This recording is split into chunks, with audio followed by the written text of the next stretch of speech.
Well, today's to celebrate veterans, all those that made it back alive. Most people confuse Memorial Day and Veterans Day as the same thing. Memorial Day is for those that didn't make it back. This day is for all those veterans that served their country and made it back to enjoy life here in this free world country. It's really important that all Americans, all of us, are here for this day, Veterans Day, for what it represents. This flag that you see next to me, well, that's what we're here. That's what it's about. And that's a representation of Americans, the Americans that came before us, that wore their uniform and served proudly in multiple wars throughout the generations of our American history.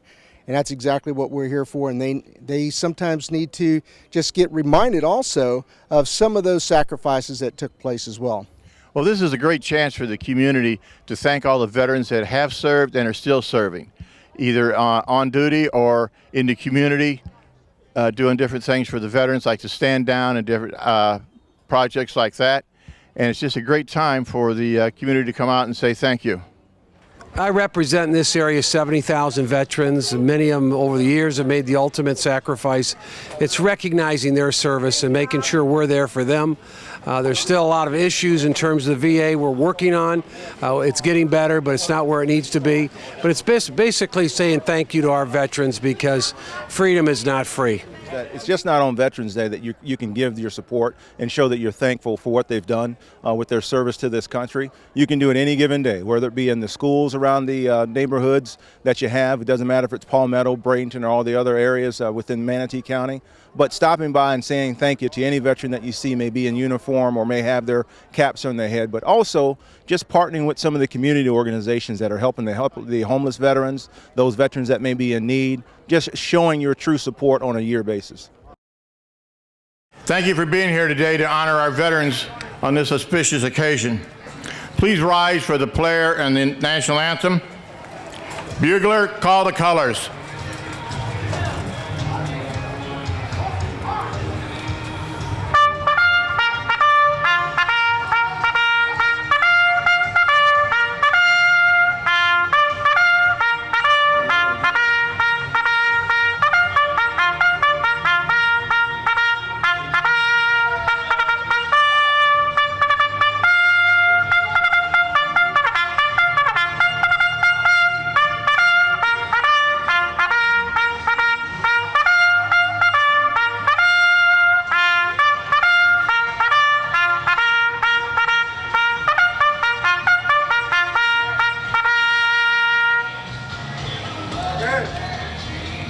Our prayer will be given by our Consul Chaplain, Carol Segal.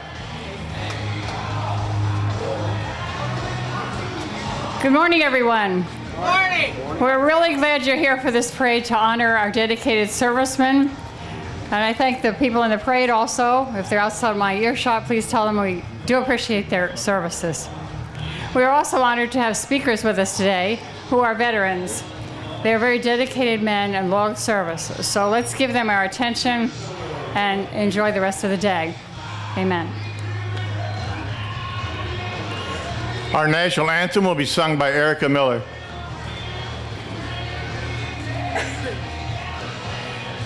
Oh, say, can you see by the dawn's early light what so proudly we hailed at the twilight's last gleaming, whose broad stripes and bright stars through the perilous fight o'er the ramparts we watched were so gallantly streaming, and the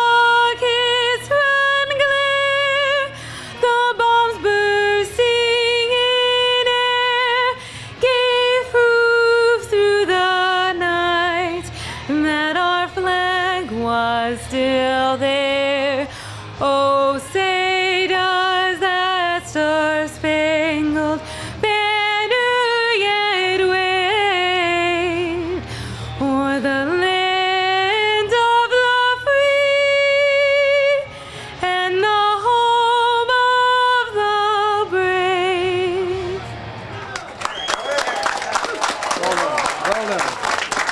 Thank you very much, Erica. Dismiss the colors. Ladies and gentlemen, please be seated.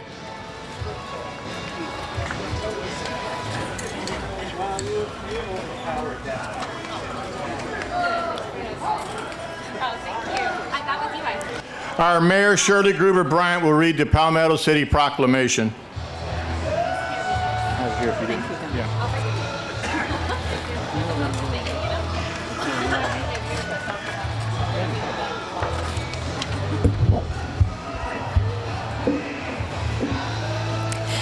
Good morning. Proclamation by the City of Palmetto. Whereas through the course of American history, courageous men and women have taken up arms to secure, defend, and maintain the principles upon which our nation was founded. And whereas today there are millions of veterans who served our nation in times of peace and war, and by their service they have kept America strong and have protected our way of life from tyranny's grip for over 2 centuries. And whereas at this moment, men and women of the Air Force, Army, Navy, Marine Corps, and Coast Guard are serving around the world and represent the resolute dedication to protecting our freedoms. And whereas on Veterans Day 2016, we pause to reflect upon the sacrifices of all those who have served in the uniform of the United States military, and to honor our veterans who throughout history have proven heroism and love of country time and time again.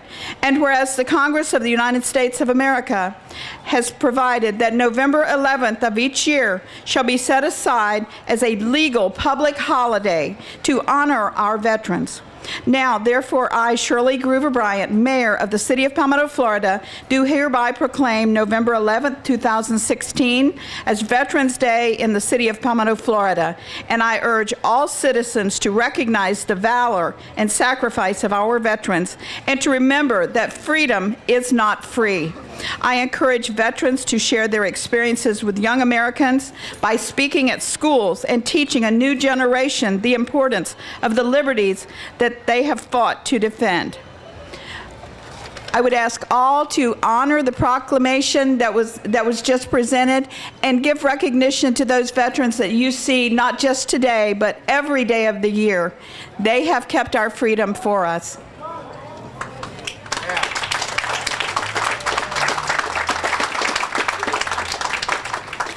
It is my esteemed honor also to introduce our guest speaker today, Congressman Vern Buchanan. Congressman Buchanan is co-chair of the Florida Congressional Delegation and serves on the House Ways and Means Committee, also serving on the Health and Social Security subcommittees. He is chairman of the Human Resources Subcommittee, overseeing federal assistance for families, children, the disabled, and the unemployed. U.S. Representative Buchanan has been assigned to the House Budget Committee, the Transportation and Infrastructure Committee, the Small Business Committee, and the House Veterans Affairs Committee. Congressman Buchanan represents this region, which is home to more than 66,000 armed service members. He fights every day to ensure our veterans receive the care and benefits they deserve.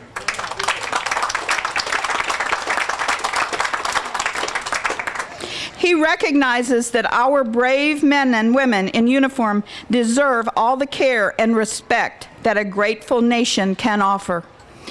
He is a self-made businessman, a husband for more than 30 years, the father of 2 grown sons, and a dedicated philanthropist. He's involved with a variety of community causes, and also he was just reelected, which we are very thankful for because he has...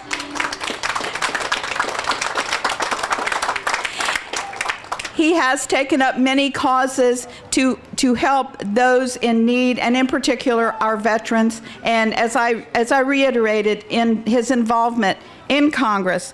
But on a personal note, he reaches out to the community. He's come many times to the city of Palmetto, to different locations throughout Manatee County, and he's invited the residents to come and share their comments and concerns for him. So for that, we will be eternally grateful. I would have to say, it is truly my pleasure to introduce to you a fellow veteran to all of you and an American patriot, Congressman Vern Buchanan.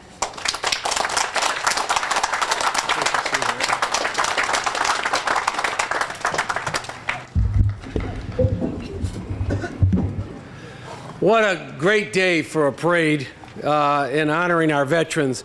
I want to thank you first to the mayor.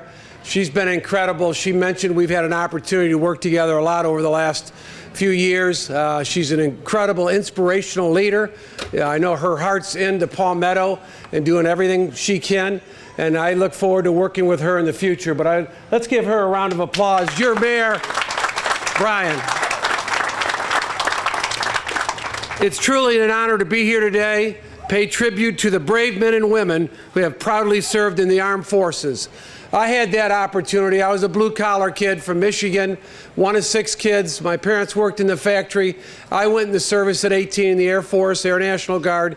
It really changed my life. Made a big difference. I met a mentor, made a big difference to me, and I know it does to a lot of our veterans. Also, I want to thank Don for his service as chair of the Manatee County Veterans Commission. Let's give him a big round of applause. President Calvin Coolidge once said, "The nation which forgets its defenders will be itself forgotten." I couldn't agree more. This nation owes an enormous debt of gratitude to its veterans who have put it all on the line to protect our freedoms and our way of life. From every walk of life, these heroes have left their families and their friends and sacrificed comfort, time, and money in service to our country. Many of them have paid the ultimate sacrifice, their life. I know in my case, I lost an uncle in World War II. My dad served in World War II. My wife and I have been married 40 years. She lost an uncle in World War II. They paid the ultimate sacrifice, as many Americans have. I'm extremely proud to represent a district with one of the highest number of veterans population in the country, nearly 70,000 veterans. It's probably in the top 2 or 3 congressional districts that has that many veterans.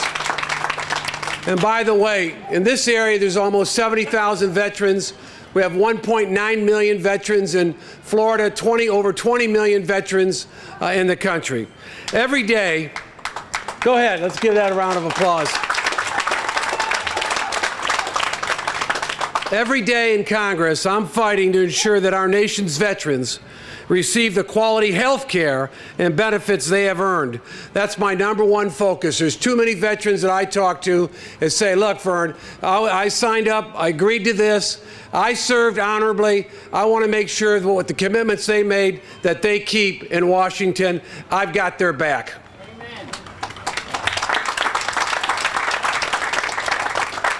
And also, in terms of the VA system, we've heard a lot of different challenges. There's a lot of positive things they do, but there's also things that we've got to continue to work on. The backlogs are way too long. We've got to make sure that we're doing everything we can in terms of health care for our veterans. So I'm going to continue to work with the VA to make sure they're committing to what they said they're going to do. And we need to work together to combat veterans' homelessness that has too many of our veterans living on the street. That's deplorable. We've got to fix that. Also, we need to do everything in our power to help our veterans assimilate back in civilian life when they return home. I was pleased and very humbled to have the opportunity to work on and pass after 9/11 the GI Bill to help ensure that they had a college education. And I can just tell you, as I've had the opportunity, I've been to Iraq, Afghanistan, different parts of the world. First thing I do is get with veterans, many of them 18, 19, 20 years old. I tell them that part of their benefit package is that they can go to college when they get out, or if maybe some of them are going to college, is to make sure every veteran that wants a college degree can get a college degree. That's a part of their benefits package. That's part of the bill that I got passed.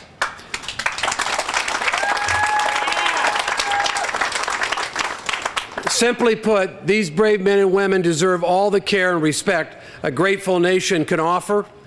Thank you, God bless you, and God bless America.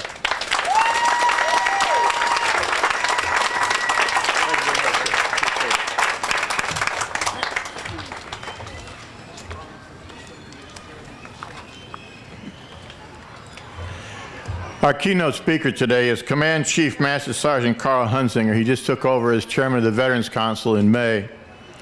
Chief Master Sergeant Carl Hunsinger retired, served nearly 31 years on active duty. Upon graduation from high school, he graduated from the Florida Police Officer Standards and Training Course and the Florida Correctional Officers Training Institute. After 3+ years as a civilian police officer and correctional officer, he entered the Air Force and began basic military training in June 1978. He was a career logistician and transporter with an extensive background in vehicle operations, fleet management, and software development. He was last stationed in Southwest Asia in June 2007, July 2008, where he was the Command Chief Master Sergeant for the 386th Air Expeditionary Wing in Kuwait and southern Iraq.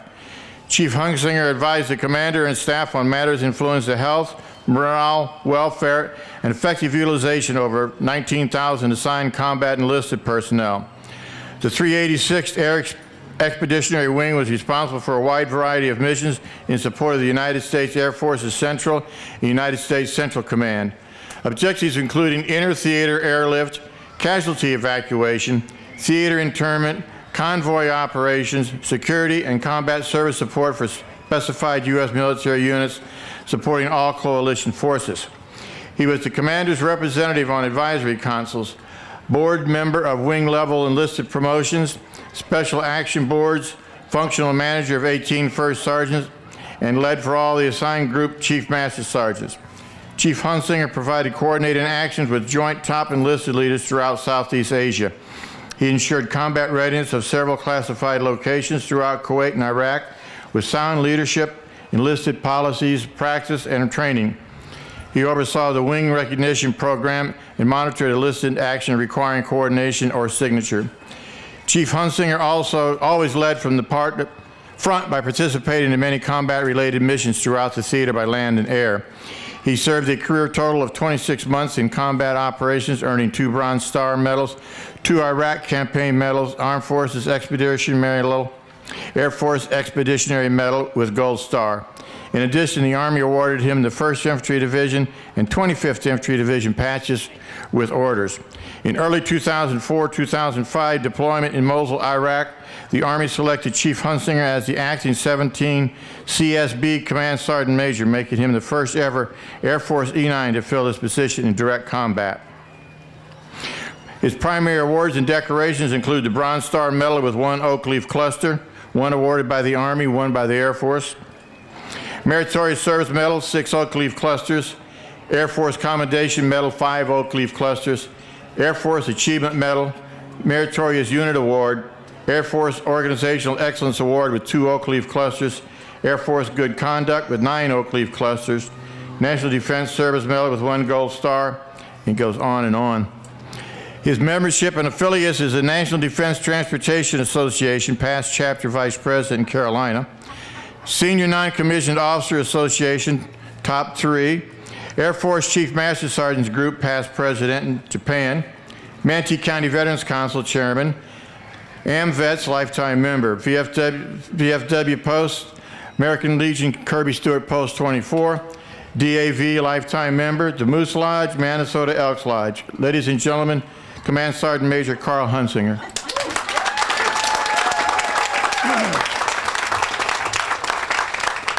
I don't want to scare anybody away, but my speech is a little bit longer than that. Don, thank you for the kind introduction. I certainly do appreciate that. And certainly the Mayor of Palmetto, Mayor Shirley Bryant, thank you so much for all the support that you give our veterans in our community. We really appreciate that. Also, I'd like to recognize we have Congressman Vern Buchanan here with us, and we have our county commissioners, a couple of the county commissioners sitting behind me, and I would like to express my gratitude for them doing what they do for our veterans throughout the county as well, and to all of our award recipients. Congressman Vern Buchanan, not that you were ever worried. That was an easy election for you. You did a great job with that, and we're glad to have you continue on doing the things that you do for all of us veterans and our families and your community. Thank you. And I know you're glad this election, and I think everybody's glad this election's over with. Now, what I will say is to all of my fellow Americans, good morning to you. It's still morning. I promise to be done before it's not morning. And I would like to say, looking at the demographics here, I'd like to take a poll. This time it'll be an accurate one. It'll be only for those that are here. And I'm looking at probably different branches of service here. So when I call your branch of service, just either stand or raise your hand, but make a lot of noise. I want to know that you're there, and I think others should know that you're there as well. So with that, the U.S. Army to include the reserves. The United States Marine Corps and the reserves. The United States Navy and the reserves. And the United States Air Force, the reserves, U.S. Coast Guard Auxiliary as well, Army National Guard and Air National Guard, and the Merchant Marines. Don't forget the Merchant Marines. Yeah, I thought that was General Blunt there for a second. And General Blunt, we're glad you and your wife are here today too. We appreciate your being here. Now, if you are a legal American, let me hear you say, God bless America. God bless America. Congressman, you can take that to Washington. We're 100% accurate with our poll. We're all Americans here, and we're taking care of business. Today, I will briefly talk about Americanism and what Americanism means to me, and probably some of you, after I served 30-plus years of active duty service around the world. You know, the Webster Dictionary defines Americanism simply as attachment or allegiance to the tradition, interest, or ideals of the American people of the United States, a custom or trait peculiar to America, the political principles and practices essential to American culture. I'm here to tell you there's a lot more to it than that. Now, when I was in high school in the early 70s here in Florida, it was a required curriculum of a course called Americanism versus Communism. Some of you may have taken that course. Well, I will assure you that our teacher was far too patriotic to let us off the hook with a simple dictionary definition. Americanism is not just a word taken from the American English slang, but even after that class, I still only really knew the academic version of that. But truly, without the experience, you can't understand it completely. I was born into and my parents were born into American citizenships of this country. But you know, yes, unlike those that migrated to this great land, I was born into it. I guess you could say it was easy for a born U.S. citizen like me to take Americanism for granted. In 1978, I joined the Air Force to begin a lifelong educational journey through many experiences along the way. Since those days of serving in uniform for most of my adult life, I, like many of you, now know and have experienced what it is to be an American, and more specifically, what it is like to be an American soldier, or in my case, an American airman. After joining the military in 1978, the Vietnam War had been over since my junior and senior year in high school. It was until my first assignment overseas, and I had a couple assignments before that, but my first assignment overseas at Hahn Air Base, Germany, that I better understood the difference of the Americanism and freedom that I enjoyed, and we all enjoyed. Sometimes we took it for granted. In 1985, I volunteered and was selected for a long bus ride through East Germany. We stopped at checkpoints Alpha and Bravo on the way to West Berlin. The wall, of course, was up during this time. And then we ended up at Tempelhof. This is where the Berlin Airlift did their takeoffs and landings and moving cargo, as the Eastern Bloc countries were continuing their development under the Soviet Union. And then the next day, we had the opportunity to go through Checkpoint Charlie. I called it the propaganda city inside for us Westerners to think everything is A-OK, all right over there. But I will tell you, you can't hide those things, because when you walk around, the nonverbals, the behavioral things that you see, there was a lot of sadness going on. We could walk back and forth for a few propaganda places like the museums and the stores set up just for us Western types. Right away, I noticed many sad people walking to and from work, and even the people in the stores seemed unhappy, and there was no small talk at all like you would see in the stores here today. This was obviously a land without freedom. It was a land of communism under the Soviet Union-led Eastern Bloc countries. You see, the night before crossing over to East Berlin, our team enjoyed a Western Berlin festival, and you know what a German festival is like, or you've heard of it if you haven't been over there.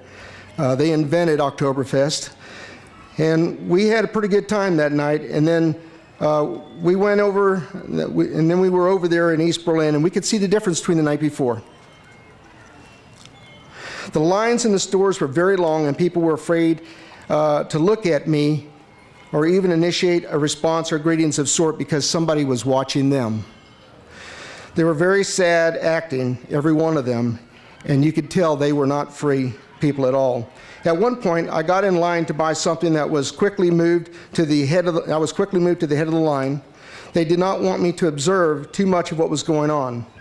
Well, my buddy and I, being kind of a, not too smart at that time, younger in our lives, and we decided it'd be okay for us to go to the back of the stores to kind of see what was back there. And so we deviated just a bit. Well, we got over there, and what we saw behind there looked like World War II had just ended. We realized they were showing us what they wanted us to see, where we were supposed to be. And here we were behind there, and it just looked like the war had just ended. So, we did get caught, and we didn't create an incident, an international incident, but we were lucky to only be escorted back to where we were originally supposed to be. Fortunately, I did not have to use my we just got lost story, because I don't think that would have been believed. Although I served in the Republic of Korea and Japan, it was not until later deployment to Iraq and Kuwait and Saudi Arabia and a few other countries in that area that I did notice something else, a little bit more of a lesson on Americanism. It was not until my second of 3 lengthy combat deployments that I experienced the true definition of Americanism. I was an E9, or a chief master in charge of 156 airmen, conducting combat convoy operations stationed out of Mosul, Iraq. As you know, it's a hot spot today again. It's almost like a lot of your efforts, kind of went away, and it's going through it all over again. For the first time, we had airmen assigned to the Army, and we were conducting convoy gun truck security for convoys throughout Iraq. We had airmen all over the place, but we had 3 detachments. Can you believe the Army gave us airmen the M250 caliber machine gun to operate? Well, they did.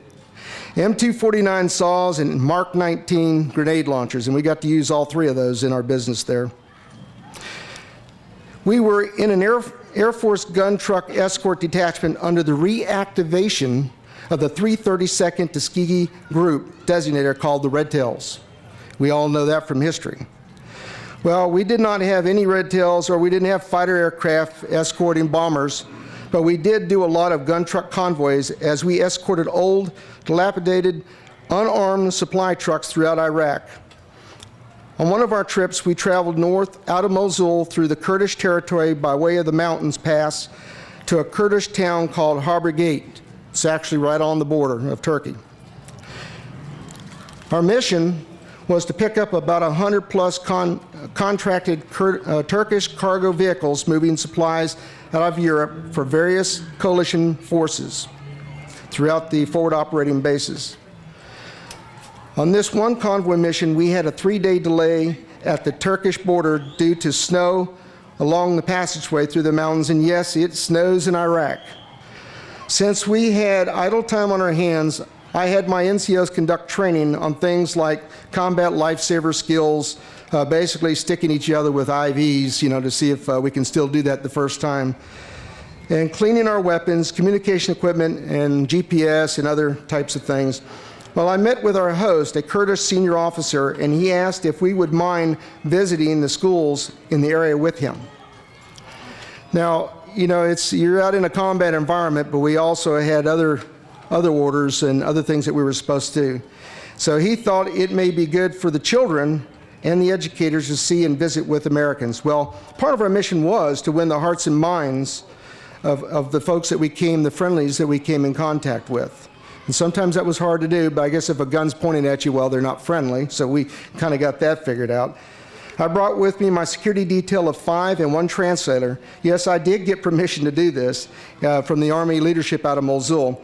We took a couple gun trucks and followed the Kurdish colonel and their police chief to a local school where we were greeted by the local school principal and a few teachers. They treated us like we were rock stars. For some reason, I thought we were going into a traditional school building, kind of like you would do here today. But quickly I realized that there were many differences of what I expected and what the reality of it all was. The kids went to class outside where it was a bit cold. They could only do this in the daylight because they had no electricity and the damaged buildings were not safe to be occupied. All they had was a few out-of-date books. Some of the children were missing their hands, their arms, and some looked like they had been burned or even tortured. Many wanted to just meet an American. Like I said, we were rock stars to them. As you may remember, under Saddam Hussein's ruling, he committed genocide, attacks on the Kurds, the Iraqis. The number of Iraqis killed by Saddam's regime vary from roughly 250,000 to 500,000, including 50,000 to 182,000 Kurds and 25,000 to 280,000 killed during the repression of the 1991 rebellion.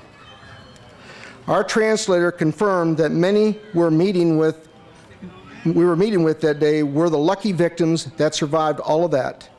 These people did not understand what it is like to be free of oppression, and all they ever heard was how free and powerful the United States is because we saved them from Saddam Hussein.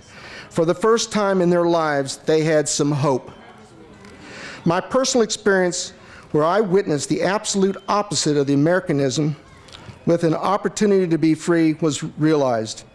I could only imagine what it must have been like to be totally afraid of the government, wondering if you were going to receive badly needed food or medical treatment, or even have the right to speak your mind in public, freedom of education, or even have the right to vote and choose your government leaders.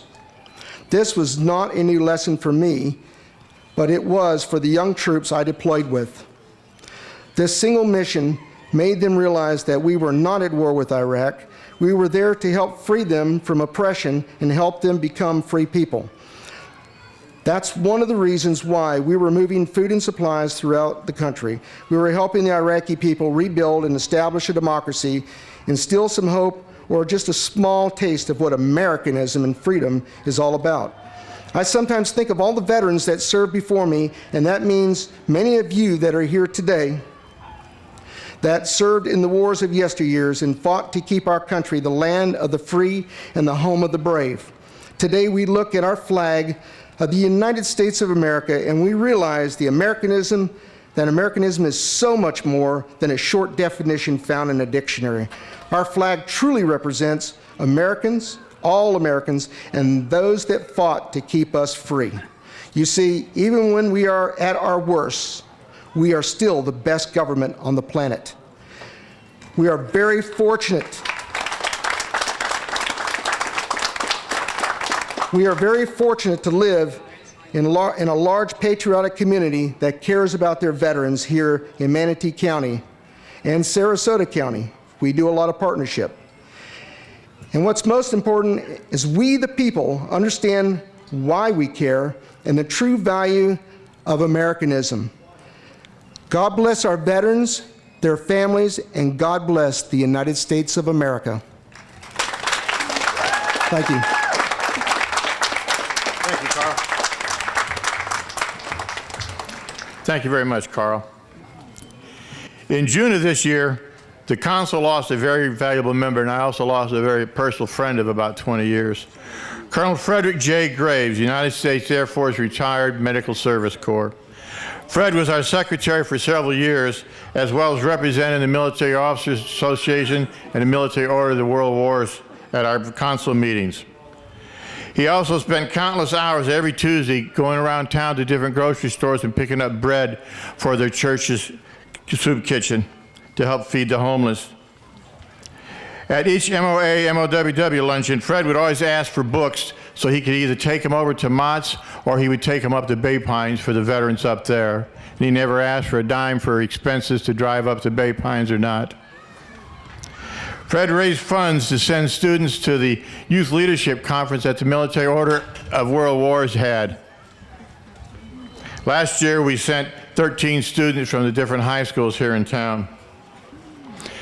We decided to honor Fred this year, and we have a Veteran of the Year each year, and we decided to change the name to the Frederick J. Graves Veteran of the Year Award. I'd like to have Norma come up and say a few words.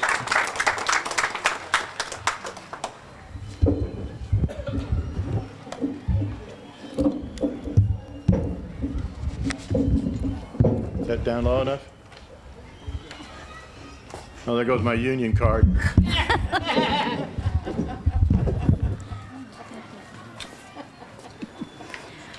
I want to thank the Manatee County Veterans Council for affording Fred this prestigious award. He was a very humble man from the state of Maine.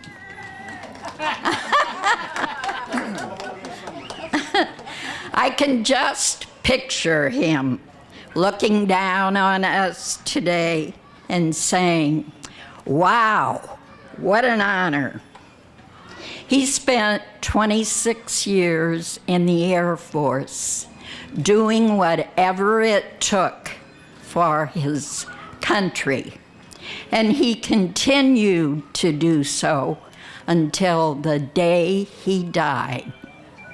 Thank you, and God bless the USA.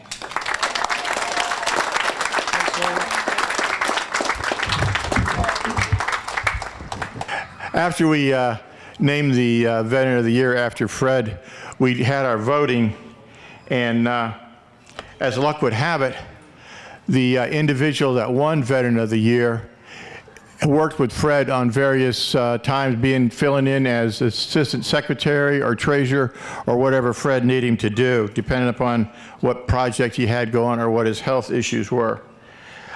Our Veteran of the Year is Colonel Gil Ruderman. Colonel Ruderman has the distinction of having been born in a country that no longer exists. He was born in Palestine before it became Israel. Consequently, he found out at an early age that he was not eligible to be president. He insisted he's handled this realization without any difficulty. He grew up as a typical Army brat, living in Persia, Egypt, Germany, and the United States as a child. After graduating from high school in Fayetteville, North Carolina, he attended a normal school, East Carolina College, for a year, and then went to the United States Military Academy, a school he doesn't consider normal. Graduating in 1966 as a field artillery officer for 26 years, his assignments ranged from typical branch assignments, culminating in a command of the 1st Battalion, 29th Field Artillery, and the 4th Infantry Division at Fort Carson, Colorado, to more varied ones, including 2.5 years teaching ROTC at the University of Florida, and commanding the Heilbronn military community in Germany for 2 years, including the Desert Storm deployment. He insists that the Army's decision to close the community at his command in '92 was not based on his job performance. He spent 2.5 years in Vietnam, where he had the misfortune to be in the wrong place at the wrong time twice. Slow learner. He had a much more enjoyable tour in 1998 when he and his wife spent 11 days on vacation in Vietnam. In addition to his Bachelor's of Science from the Military Academy, he has a Master's of Arts degree from the University of Florida. His military schooling include the Field Artillery Advanced Course, the Army Command and General Staff College, the Army War College.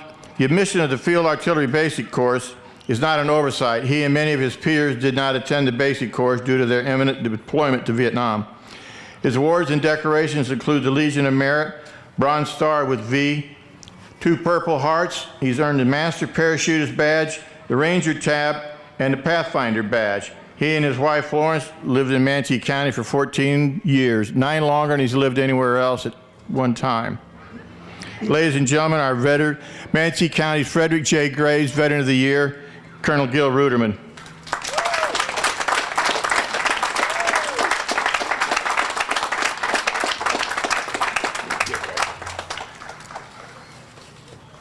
There you go. Congratulations. Thank you. Thank you, Don.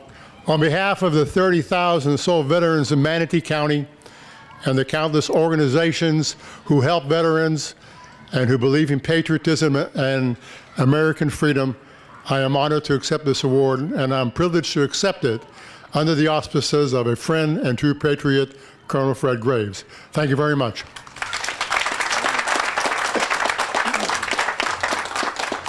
Thank you, Gil. Our auxiliary member of the year is Miss Sharon Spry. Miss Spry retired in Florida in 1991 with her husband, Howard. They have been in their temporary home for 26 years. In February of 2010, Miss Spry, a descendant of several of our nation's first veterans, became a member of the Manatee Chapter National Society Daughters of the American Revolution. She has been actively involved in various veteran projects since that time. Mrs. Spry was elected Regent, Manatee Chapter NSDAR in 2013 and serving in her final year of her second term. Her monthly newsletter features a veteran story, most often a member of the DAR. Mrs. Spry has championed chapter support of MOTS, Reese Across America, Pause for Patriots, and Veterans Village. She chaired Stamps for the Wounded Rehabilitation Project. Mrs. Spry is the face of Manatee's chapter participation as a commemorative partner in the 50th anniversary of the Vietnam War commemoration. Since December of 2014, over 200 Vietnam veterans have been honored for their service, sacrifice, and valor in defense of our nation.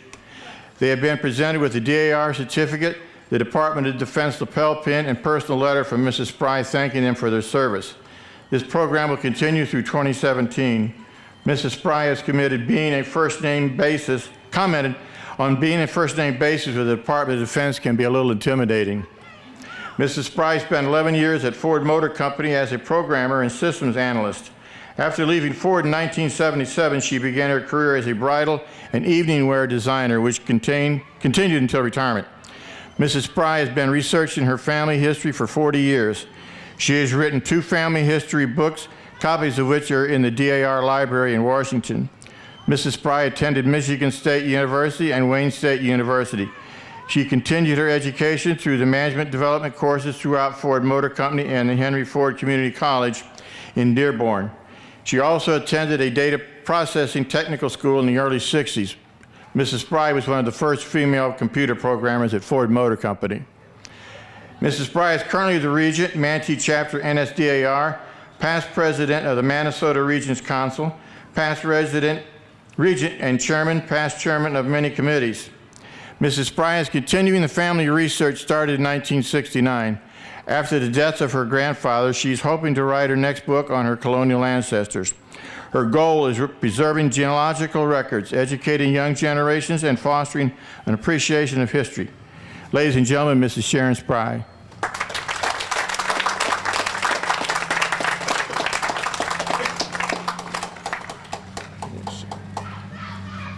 Get it right here. Thank you, sir. Congratulations.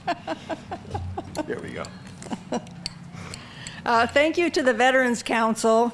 This award was definitely a surprise, so I have to thank Teresa Cobb, Kathy Doddridge, Margaret Smelser, and Chaplain Carol Sagow, who were all co-conspirators.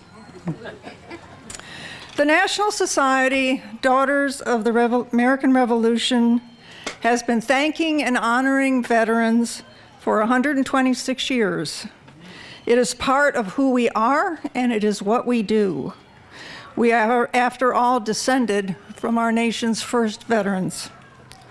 As regent of Manatee chapter, I may be the public face, but none of our veteran or active duty military projects would be accomplished without the support of all of our members. So, to all the veterans here today, on behalf of all the daughters, Manatee chapter, National Society Daughters of the American Revolution, thank you for your service. And to my Vietnam War era veterans, welcome home.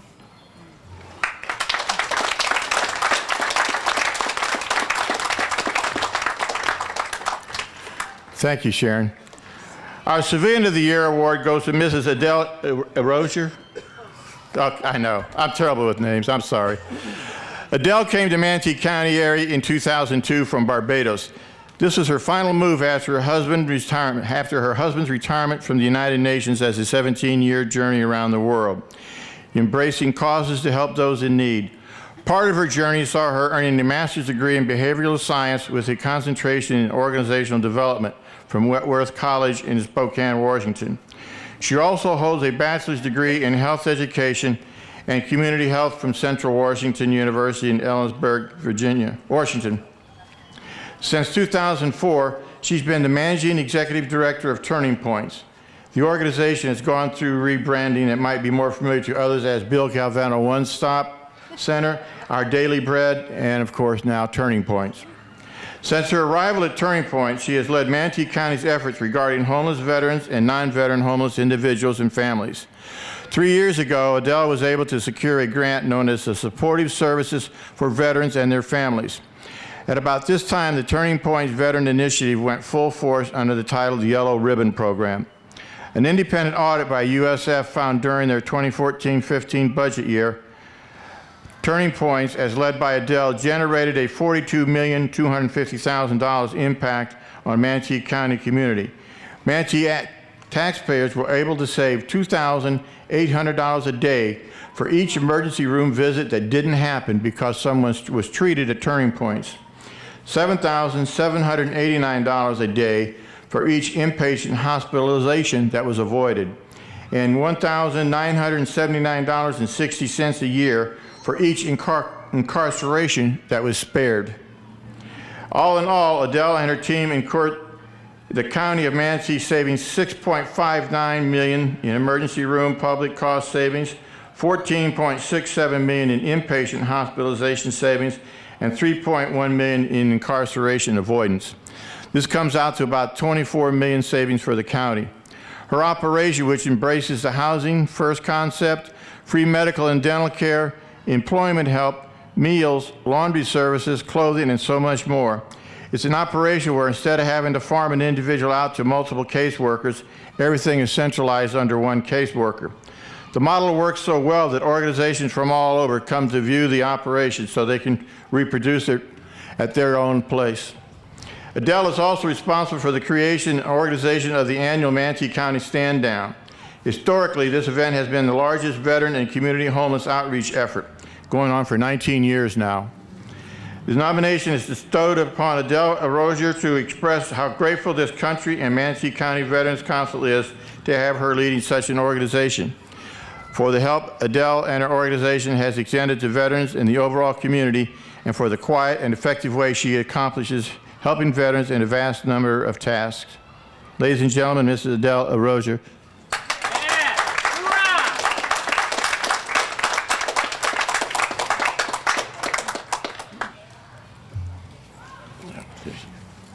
Thank you. Well, first of all, I'd like to thank the council. This was quite a surprise when I got a call saying I'd been honored. I especially want to thank Stuart, I think was one of the major people who nominated me. But I'd also like to put this out there. All these things that you've heard are certainly not me. I may have been the leader who got these things started, but Turning Points is an organization that can't do this without you. We have more than 150 volunteers coming in every month to do services at our center or also to help us with things, special projects. And do we make a difference? Absolutely. We had more than 800 veterans come through last year. We were able to help them, some of them with the program, some of them didn't qualify for the program, and we're still able to help them with our other services. So none of this can get done without your help, without your support, without the volunteers who come in and provide staffing that we couldn't be able to do otherwise. And I know many of the groups here today support us by bringing in clothing, bringing in used bicycles, all the in-kind things that we need to be able to serve people. So I want to say thank you to all of you. I especially want to say thank you to the veterans. Traveling around the world, you do get a sense for what Mr. Hunsader was talking about, the Americanism. And we really, unless you've been out and seen it in some of the countries that do not have a government that operates like ours, you don't understand. So I am very grateful and I'm humbled by this, and I really appreciate your help. Thank you.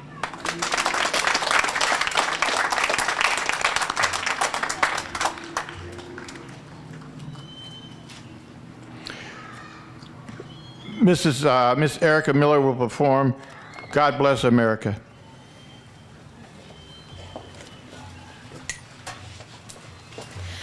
God bless America, land that I love. Stand beside her and guide her through the night with a light from above. From the mountains to the prairies, to the oceans, white with foam. God bless America, my home, sweet home. God bless America, my home, sweet home. Yeah, all right. Please remain standing for the benediction.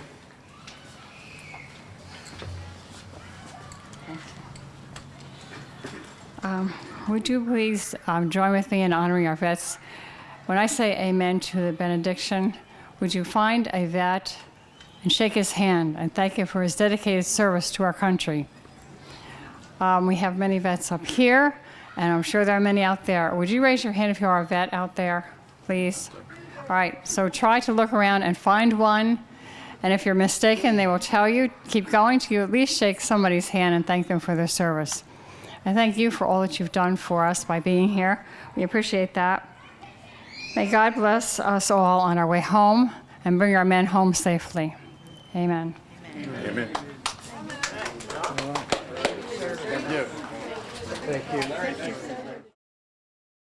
Well, what I want really to take away is that we shouldn't just thank the veterans once a year. Yeah, anytime you see a veteran that you know is a veteran, you should say thank you for your service, and we appreciate what you've done for our country. The communities get together to honor veterans. They have different functions throughout the community. The parade is one of them. Sarasota has their parade as well. It's just, there's so many events that too numerous to mention. Restaurants honor some of the veterans by giving out free meals today to veterans and their dependents. Well, today's the day that you look at those individuals that are out here. They're wearing their hats, they're wearing their medals. That's the duty that they provide this country, to make sure that you had the freedoms that you've got right now. Also think about what you want to do when you become an adult. Do you want to serve this country, protect the rights of all the citizens of this country? That's what we want to see in everybody, especially on this day. Yes, hello, this is Carl Hunsader, Manatee County Veterans Council Chairman. We're here with Mr. Richard Sutton, and Mr. Sutton, obviously here we are at Sutton Lamb Park, and I would like to introduce him to you. Mr. Sutton, what is the relation to the namesake of this park? He was a nephew of mine, my brother. They just lived down the street here, and he was the one that met me in Tampa when I came back from Vietnam and picked me up about 3 o'clock in the morning, and my wife and kids didn't know I was coming back. And then he went into the Army and went through helicopter school, and he wanted me to go pin his wings, but I had other problems that I had to do, but I worshipped him. He was my buddy, and he went to Vietnam after he picked me up and got hit a tree or something, and then crashed and burned. It was a sad day for us.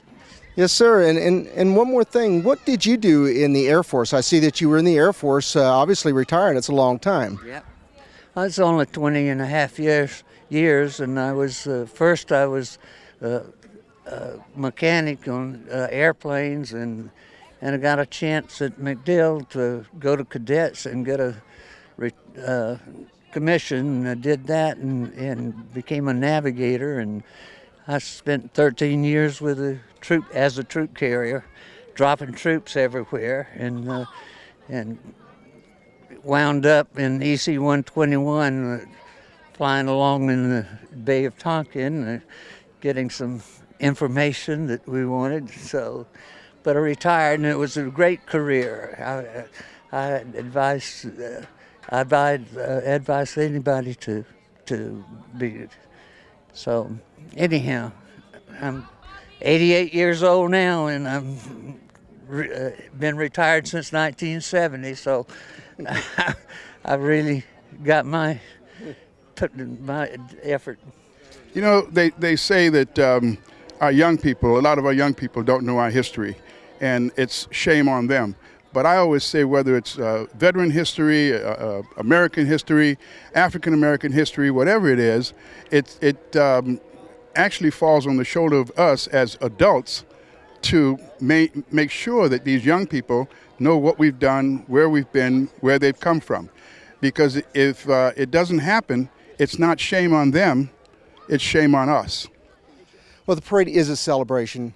It was Armistice Day is what we really had, and now this is Veterans Day, a culmination of all of our wars for all those years, and that's what this day is all about.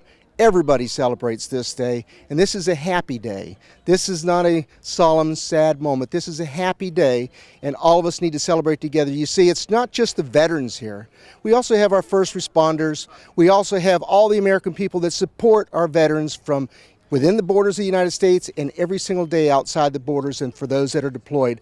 That's what veterans are, and that's what Veterans Day is all about.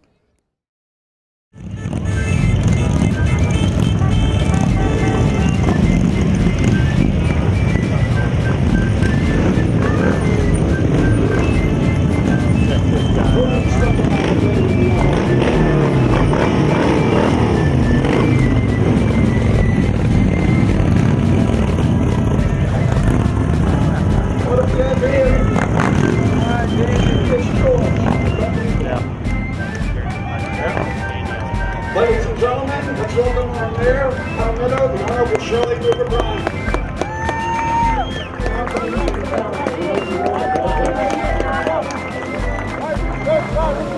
Everybody up there, head to the right. Everybody head to the right.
Thank you.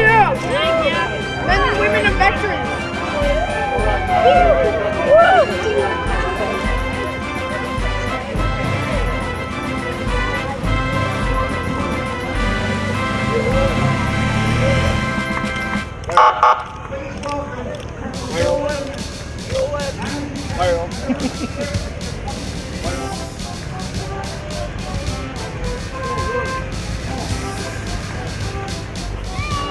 Right on the camera. Put one on the camera. On the camera. Great. Thank you. You're welcome.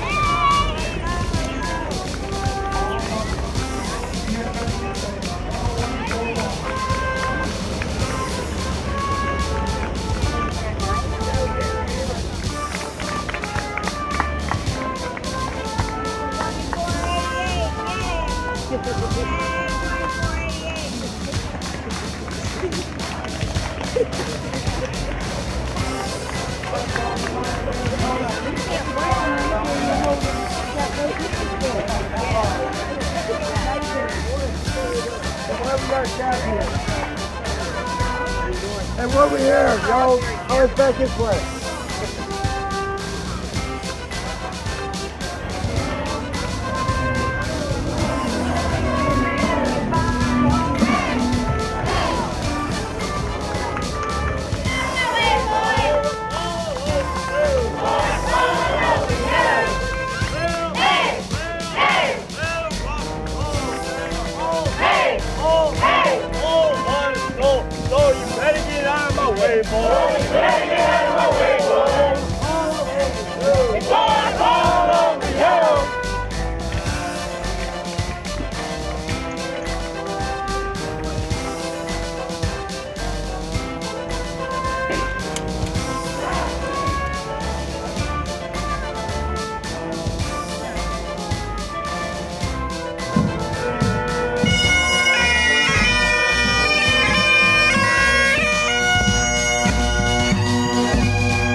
Welcome to Scottish Heritage Society in Sarasota. I know these guys. You're getting on there.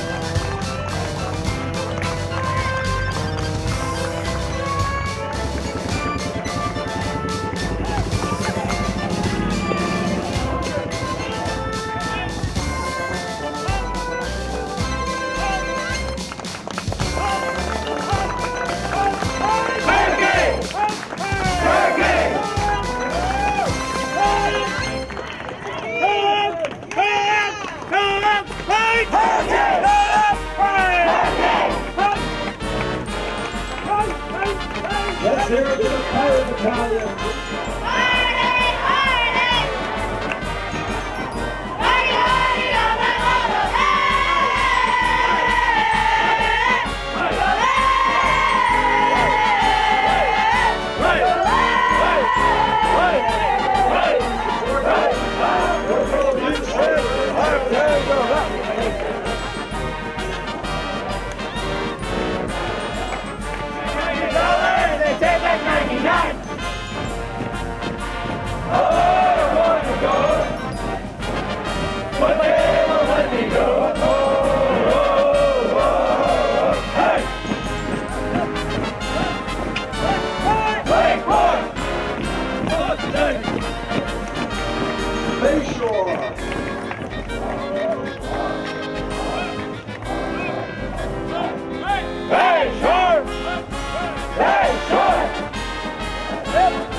be proud of your service.